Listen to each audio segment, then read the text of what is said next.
Hello everyone, this is Monali Mishra from KP Classes and welcome to the demo series or the demo class for your urban housing subject, which is a very important subject from the point of view or the perspective of your GATE examination.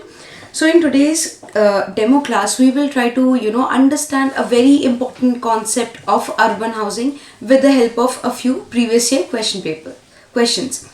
Now, when we talk about urban housing, first thing or for any subject, the first thing that we have to understand is what is the weightage or what is the importance of that particular subject from your GATE perspective. Now, if I have to tell you for urban housing, then approximately you can expect from this particular subject, you can expect around 2 to 3 questions, which amounts to around 3 to 4 marks. Around 3 to 4 marks. This is something that can be expected every year. And every year at least one numerical question does come from your urban housing, which is very easy to score provided you are thorough with the concept. You have understood the concept very easily. Now this is not one of those subjects where just by knowing the formula you'll be able to solve the question. Here you have to be very thorough with the concept. If you are aware of the concept, sometimes what happens in certain questions, even the formula is not required. You can just use the basic concepts, the basic aptitude part, and then you can solve the questions. But you have to understand the linkages between various terms and the concepts that is basically associated with different terms. So this is the overall weightage, and 3 to 4 marks is not less.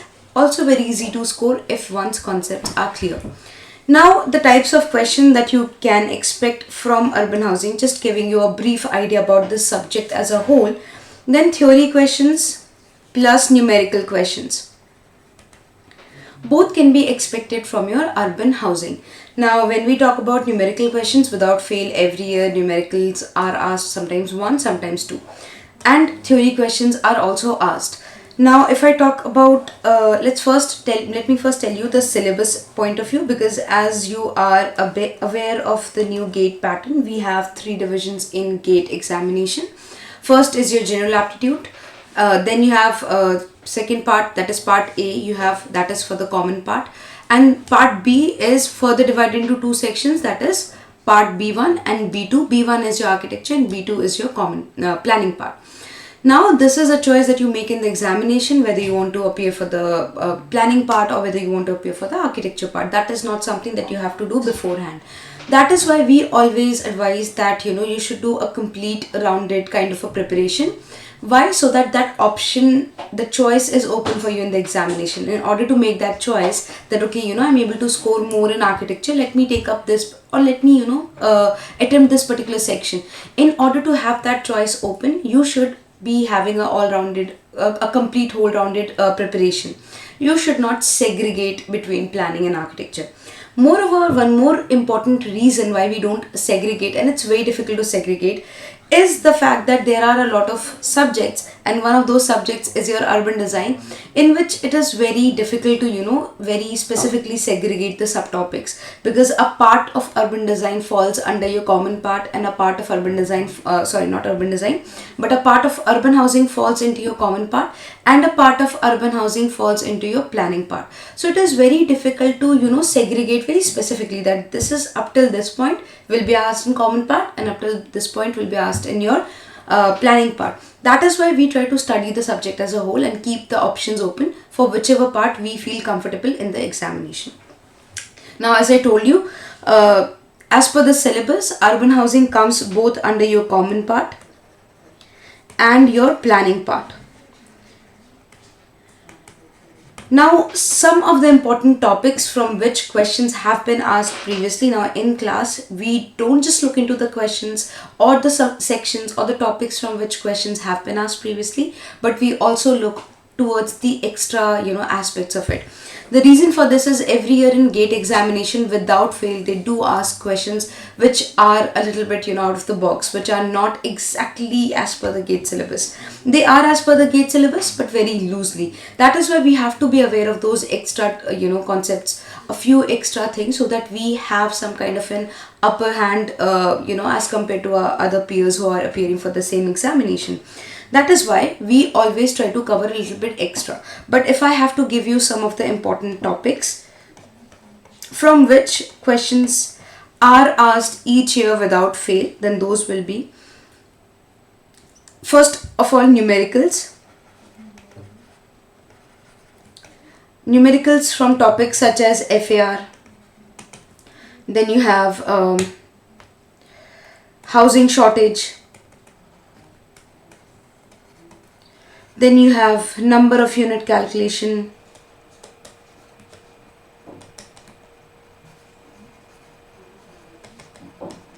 All of these things. These are few of the topics from which questions are asked. Now if I have to give you some theory topics from which questions are asked every year, then I'll tell you that firstly, policies, schemes. These are, like, we know there are a lot of policies and schemes which are going on, like you have PMAY, that is Pradhan Mantri Awas Yojana, you have PMGSY, Pradhan Mantri Gram Sadak Yojana, you have Manrega. There are multiple such schemes which are going on right now in our country, and those are the schemes from which your questions are asked without fail every year. These are very easy to score provided you are aware of what those schemes are, when were those schemes launched, all of these things. If you are aware of these things, you can easily score marks. Also, the numerical part is very easy provided you are fluent with the concept, you are comfortable with the concept. Okay, now that we know what kind of questions, what are the important topics to expect from here, let us move on.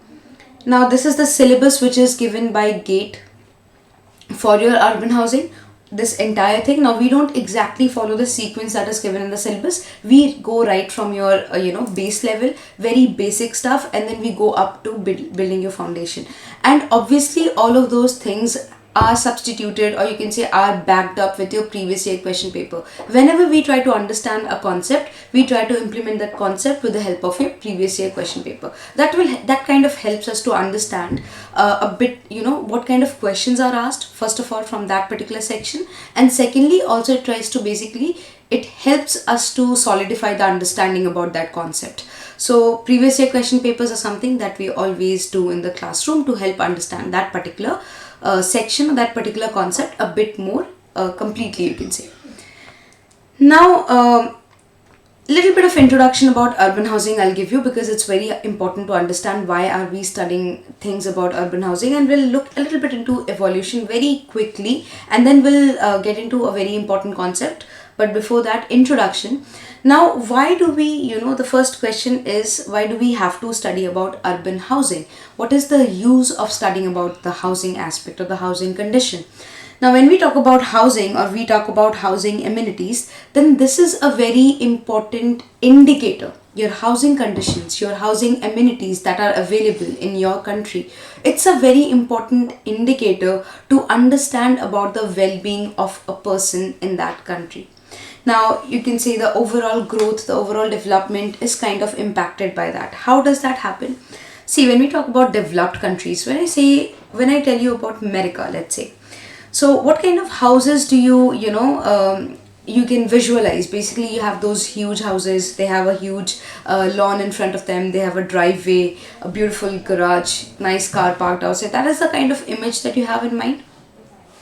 Whereas if I tell you the name of, let's say, Colombia now, okay, or let's say some other underdeveloped country or developing country also, then you have a very different kind of image as compared to a developed country, right? So why is this image, why is this difference coming in? One of the indicators is your housing. So housing and the kind of amenities that is available, let's say your water supply. Does your house have the water supply connection? Does your house have electricity connection? Is your house connected with the sewerage system? Does your house have enough habitable space? In India now we have a minimum habitable space. That means a minimum habitable room should not be less than this. Is that particular criteria being followed? So all of these things are certain parameters based on which we try to assess the housing condition. And with the assessment of the housing condition, we get an idea what kind of overall socio-economic progress is going on in the country. So housing and housing amenities are indicators for the well-being of citizens of a country. Okay, all of these things. You have different kind of statistics on living condition. Let's say you have how much space is available to each person, what kind of amenities are available to each of the housing. All of these things are certain parameters that are there, and based on these parameters, like you have parameters like minimum space available for, or let's say basic civic amenities, etc. All of these things, these are few of the parameters that are there. Like basic civic amenities, what are the basic civic amenities? These help us to, these also are indicators to gauge the socio-economic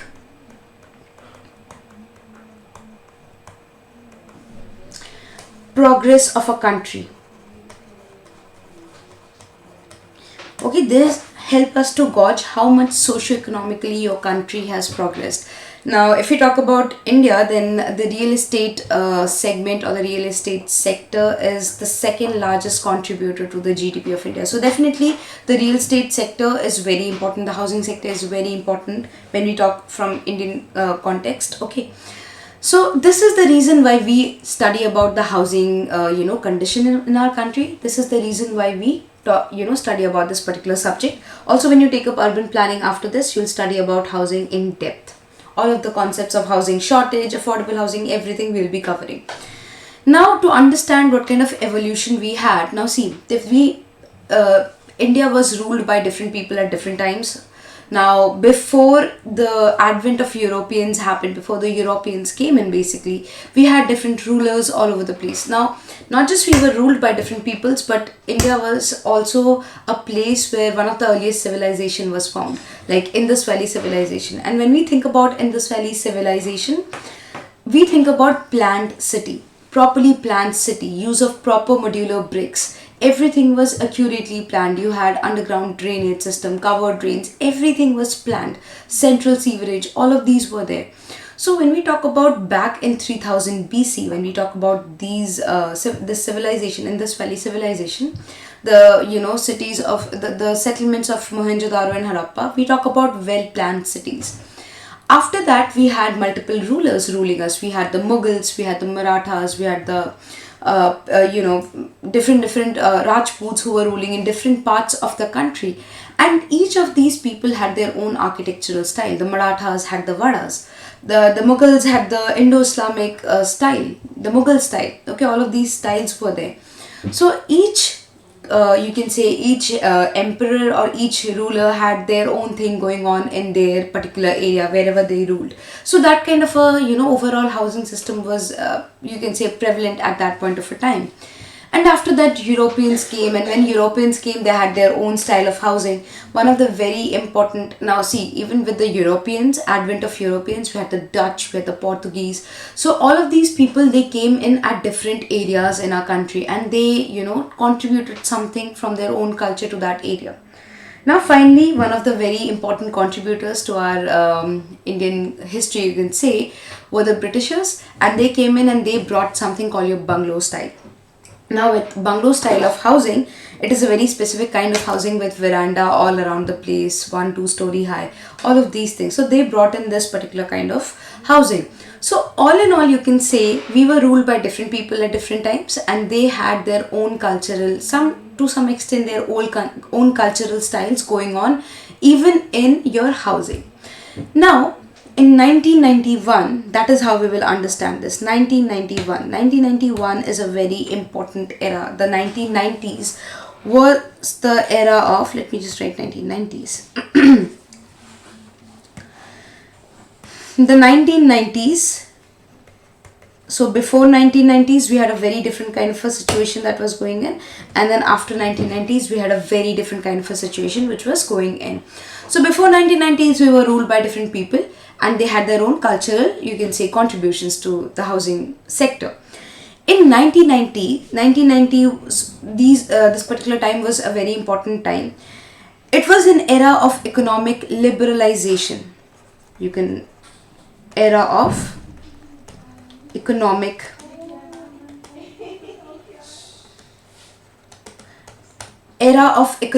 liberalization. That means this was the era when finally your economy was open to private investors. You had FDI, that is foreign direct investment. The Indian market was open for the foreign direct investment, and with such a massive change, suddenly the real estate, the overall, you can say, the development caught a very fast speed. It started developing very quick. The development started happening very quickly. There were a lot of industries being set up, a lot of factories being set up. Massive and rapid urbanization was going on. People were flocking in from surrounding rural areas. They were coming to these big cities for, in search of employment, in search of job opportunities. Now, when these people came here, obviously they settled down in squatters, in slums, and people who did not have enough means. There was a lot of in Maharashtra we have this chawl system, the tenement system, right? In Mumbai and all, you have chawls. So a lot of people also started settling down in chawls. Now land became very scarce. You can say it's a very scarce resource. Now obviously we cannot have individual housing. We have so many people and we have to support so many people in such a small area. So apartment type housing started coming in. Massive real estate development started happening. Apartment housing started coming in. This was something that happened after the era of economic liberalization. So this is how we basically progressed, right from where we were ruled by different people and they had their own cultural aspect to this, and then we came into the era of economic liberalization, and then a massive development started taking place, a fast-paced development started taking place. So this is how the overall evolution happened, just to give you an idea how housing sector has evolved in India. Now we will look into a very important and also a concept which you are already well aware of, and that is the concept of FAR, or we also know this as FSI. FAR and FSI is what? It's the same thing. It's floor area ratio. Now these are the same things. FSI and FAR is the same thing at the end of the day. It's just that in different states it is referred to with different name. In Maharashtra, in Gujarat and all, FSI is the term that is used, whereas in other states FAR is the term that is used, but at the end of the day the concept is same. Now we have a formula for FAR, and what is that formula? FAR equals to total build up area by plot area. Now what is happening? Try to understand. Total build up area by plot area. This is the formula for your FAR. Let's say we have a plot here, okay? This is the street and we have a plot here. We own a land here, okay? And let's say this is the part on which my building is developed. Now let's say this building is, this is the plan. Let me draw the elevation here. Now let's say this building is 3-story high. Ground plus 3. Okay, it's 3-story high. Let's say this particular building is 3-story high. Now when we talk about total built up area, that is basically the area of the entire building. That means area of the ground floor plus area of the first floor. So let's say if all the floors, the area on all the floors is 100 meters square, let's assume the area on all the floors is 100 meters square, then 100 meters square plus 100 meters square plus 100 meters square plus 100 meters square. So basically your total built up area becomes what? 400 meter square. And let's say your plot area is let's say 200 meters square. Let's say this plot is 200 meters square. So now plot area became 200 meters square. So what is the value of FAR that you are getting? Right? This is the value of FAR. So one thing we can say, how is FAR expressed? It is expressed as, let's say 2, 3, 3.5, 4.5, something like this. Also, sometimes in the questions, it may be expressed as 200, 300, 350, 450, something like this. So what you have to do, you have to convert it into this particular format. So you divide this, if you have it in this form like 200, 300, then what you do, you divide it by 100, you convert it into this form, and then you use in the question. Now, that means what? With the help of FAR, we can actually find what is the total built up area that we can build on a certain plot, right? Because plot area is fixed. Plot area you cannot change. If you have a 200 meter square plot area, you cannot change that plot area. Also, you must be aware that FAR is something that is fixed. FAR is something that is given by the development authority or the municipal corporation. It is one of the bylaws. Okay. So let's say in a city, colony X, in colony X, the FAR is 2.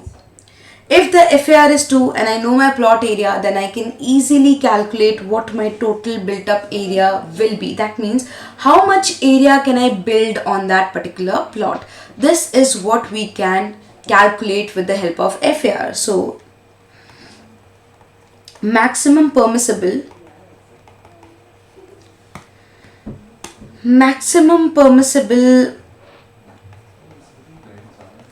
built up area that can be constructed on a plot. So with help of FAR, we are able to find that particular thing. That means how much maximum permissible area we can make or we can build on a plot. Now, we come to another concept of ground coverage.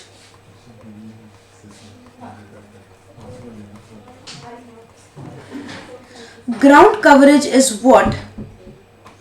If I have to explain you in very simple terms, it is basically that area of the plot on which permanent construction is allowed. Okay, ground coverage is that area of the plot on which permanent construction is allowed. Now, let's say this is the plot area. Now, ground coverage, okay, let me just give you the definition first so that you can understand what it is. It is the maximum permissible ground area on which permanent construction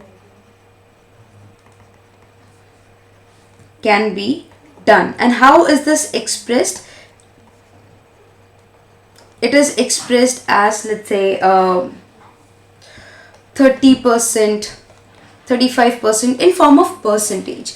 That means, let's say if this is a plot and the plot area of this particular plot is 100 meters, or let's say 1000 meters square. Okay, this plot area is 1000 meters square.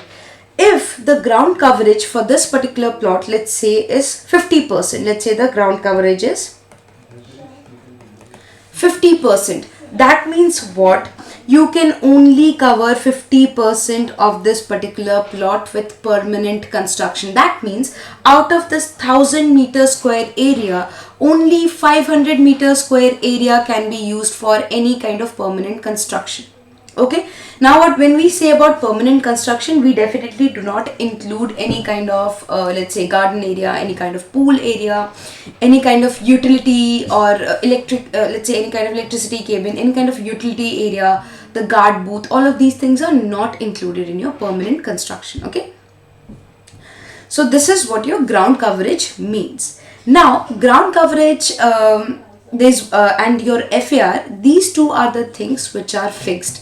These are, you can say, your bylaws, fixed bylaws, which are given by your development authority or your municipal corporation. Okay, now let's say this is a city, and in that this is the colony X. So they can say that in colony X, the FAR that is allowed is 2, and the ground coverage that is allowed is, let's say, 50%. They can have these kind of things. Okay, so these are what? These are bylaws, or what are these called? They are called as the Development Control Regulations, DCR, Development Control Regulations. That means with help of these particular parameters, we can control the level of development that is taking place in a certain section of the city. Okay, fine. Now let's try to understand the concept of a particular thing. Let's say till now what we have learned FAR. Okay, we have learned your ground coverage, and you know there is one more restriction which is there, and that is your building height restriction. Especially if you're doing some kind of a construction in an aerodrome area, that is area which is situated or located around or nearby an airport premise, then you have certain height restrictions which you have to follow. Now these are the three things, these are the three, you can say, sorry, these are the three DCR. What is DCR? Just a second, I'll just write it down. These three are what? These three are DCR, and DCR is what? Development, control, regulation. Okay, that means with help of these three parameters we will be able to control the level of development in any area. Okay, now let's try to understand the relationship between these areas. Like, are they even related, or if they are related, then how are they related? Okay, so let's say we'll try to understand that with an example. Let's say this is a particular site area, and this site area for, let's say 100 meters square for ease of calculation. Okay, let's say the site area is 100 meters square. Let's say for this particular site the FAR that is allowed is 1. Then what will be the total built up area that we can do on this site? Can you tell me? So total built up, we know FAR is what? FAR is TBA by PA. We know this. FAR is total built up area by plot area. I'm writing it in short. So obviously total built up area is what? FAR into plot area. FAR is 1, plot area is 100. That means total built up area for this particular site is 100 meters square. Fine. Now let's say I have a same sized site. I have another site. Let's say this is also 100 meters square, but in a different colony. Now the colony has changed. So let's say the FAR here is 3. Okay. So then what will be your total built up area? Right? Similarly, let's say I have another same sized plot in another different colony, and in that colony the FAR is, let's say, 6. 100 meters square plot only, FAR is 6. Let's say, we are just assuming now. So what will be total built up area for that particular plot of land? 600. So without any thought, just by looking at this particular, this particular assessment, without any thought, one thing that we can say is, what can we say? That as without any other without any other consideration, one thing we can say for sure is, as your FAR increases, your total built up area increases, right? When your FAR increases, your total built up area increases. Now this is a very small value. See, 100 meter square plot, 3 FAR, it's an easy calculation. But let's say you have a plot area that is 27343, something like this meter square. This is the area of your plot, and your FAR is 2.75. So in that case also, let's say this is the plot area, and FAR is, let's say, in first situation, in A situation, let's say FAR is 2.5, and in B situation FAR is 3.75. Even in that situation, without doing the calculation or multiplication, I can say that this particular FAR will give me more total built up area. So this is something that we have understood, that is, FAR is directly proportional to your total built up area. As your FAR increases, your total built up area increases. Okay. Now, another thing that we will try to understand is with respect to your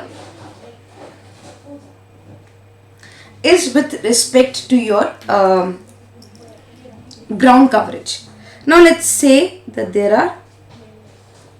there is this 100 meter, this, let's say, plot area. Let's say this is in colony X, this is in colony Y, this is in colony Z. Plot area is 1000 for all these three. Plot area is 1000 meters. Let's not write 1000, let's say 100. Okay, simple. Let me keep it as short as possible. Plot area is 100 meters square. Okay. Now, if again plot area is 100 meters square and FAR, let's say, is 1.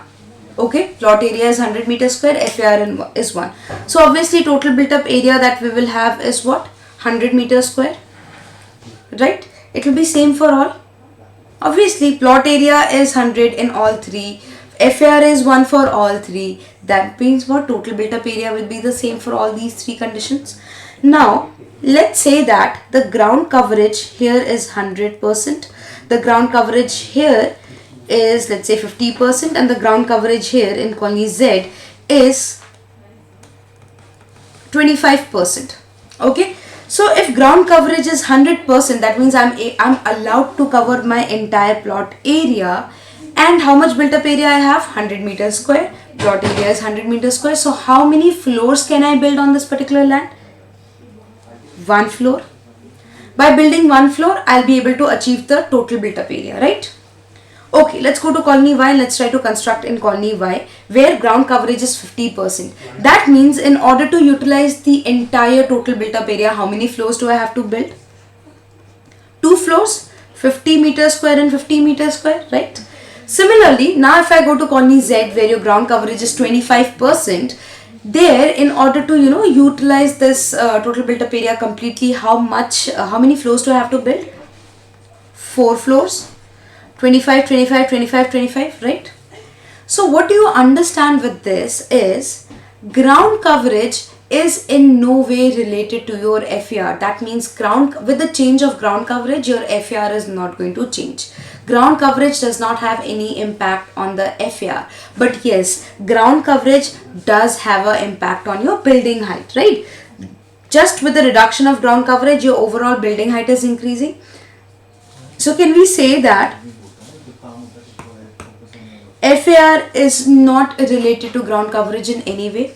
And yes, ground coverage and building height is related. If your ground coverage reduces, building height will increase. Building height reduces, ground coverage has to be increased. This is the connection. I hope this particular concept is clear to you.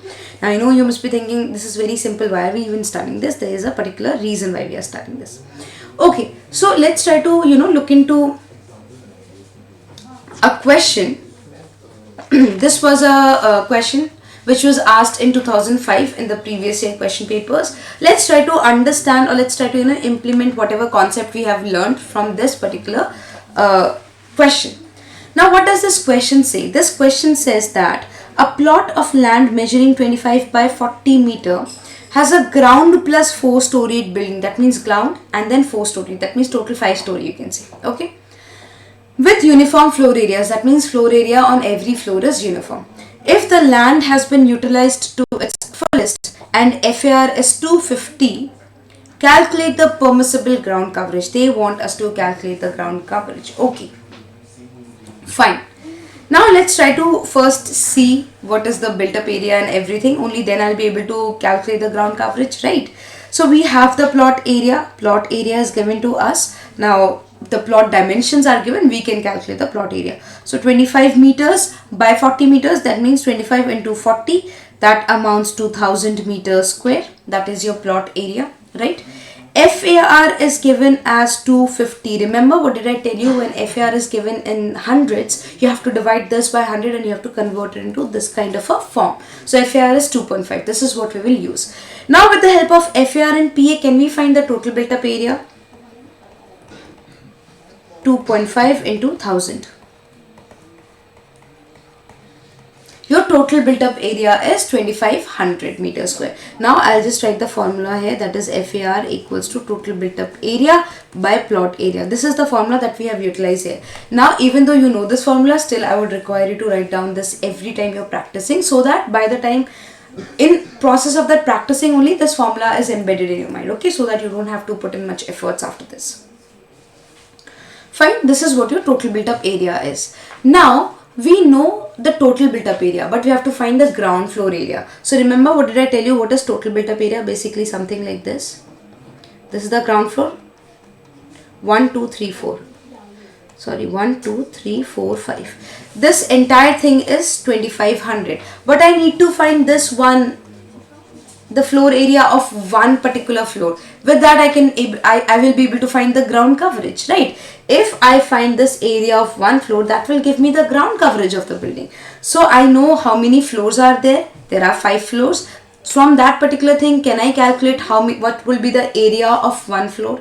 So if the 5 floor area of 5 floor is 2500, then area of one floor is how much? Basic unitary method.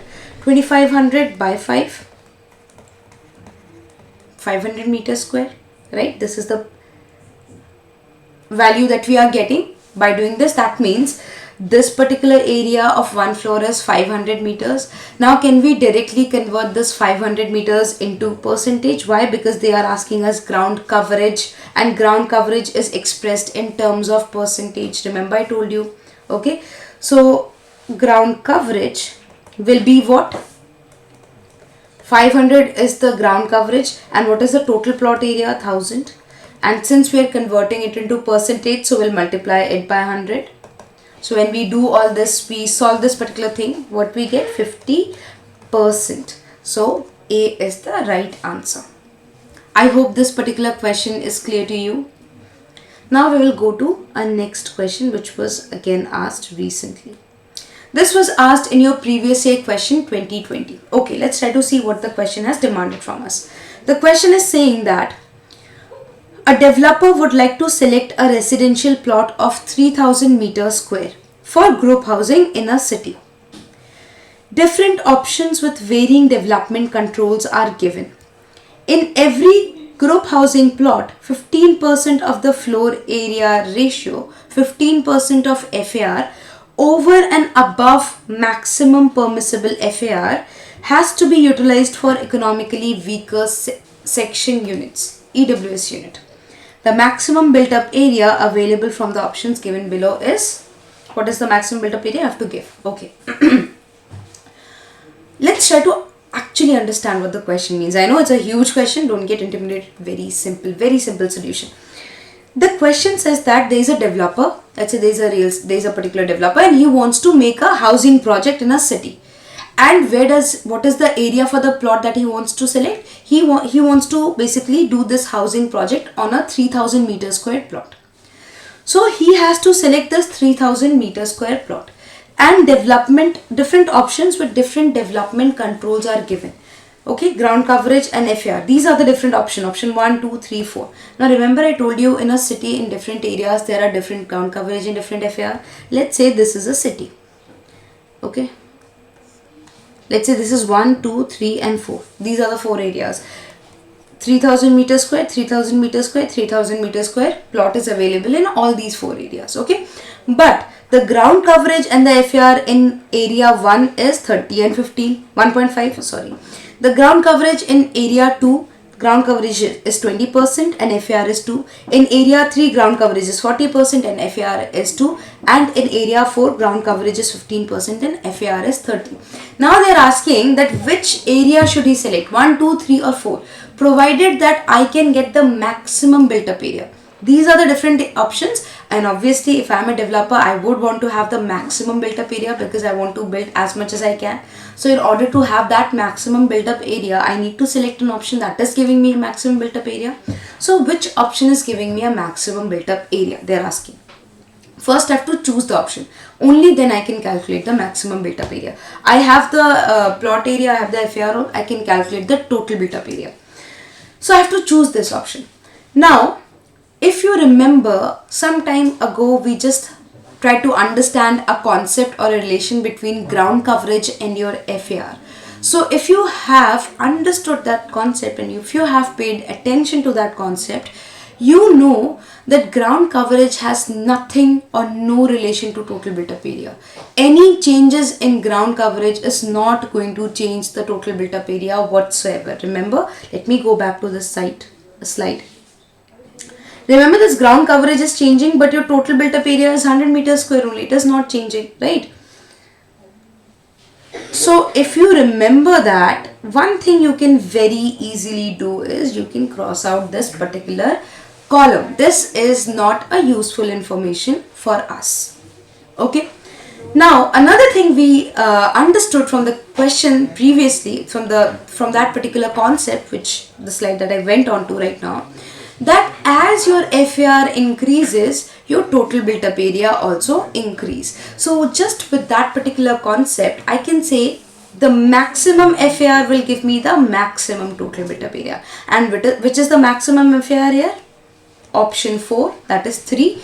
That will give me the maximum total built up area. So I don't even have to sit and check.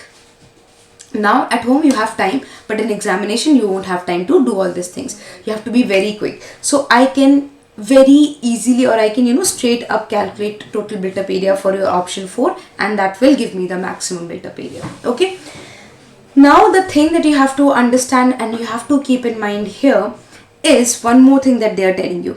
15% of the FAR over and above maximum permissible FAR has to be utilized for EWS unit. That means whatever FAR you are getting, that is for us, we are getting 3. 15% extra will be added to this. That means 15% of 3 will be added to this particular FAR, and you have to calculate the total built up area for this entire FAR. Understood? That is what they are saying, because this 15% extra will be used as economically weaker section. So that also will be included in total built up area, right? Whatever 15% extra you are getting, that will also be included in total built up area. So your total built up area will be calculated with the 15% extra. Now let's try to calculate. What is the plot area? Plot area is 3000 meters square. Okay. And they told us that for EWS, 15% plus FAR can be utilized for your EWS. Now first let's try to calculate the FAR. Oh, FAR we have taken as 3, that is option 4. Now let's try to calculate what? Calculate the total built up area. So total built up area as per this FAR is what? 3000 into 3, that is 9000 meters square. Now 15% extra for EWS. So what we do? TBA including EWS is what?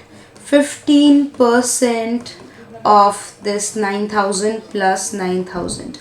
So when you do this calculation, 15% of 9000 plus 9000, you get 1350 plus 9000, that amounts to 10350 meter square. Okay, 10350 meter square.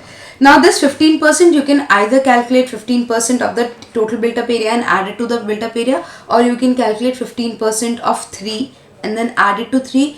Either ways your answer will be the same. So your answer is what? 10,350 meter square. That means if you use this option 4, the maximum built up area out of all these 4 options that you can receive is 10350 meter square. This will be your answer. Okay, I hope this is clear to you. Now see, we had so much information, we did not use all of them. So no matter how huge your question is, you should not be intimidated. You should be able to understand what information is useful for us and what information is not useful. So you saw we were able to solve all these questions just by utilization of the FAR concept.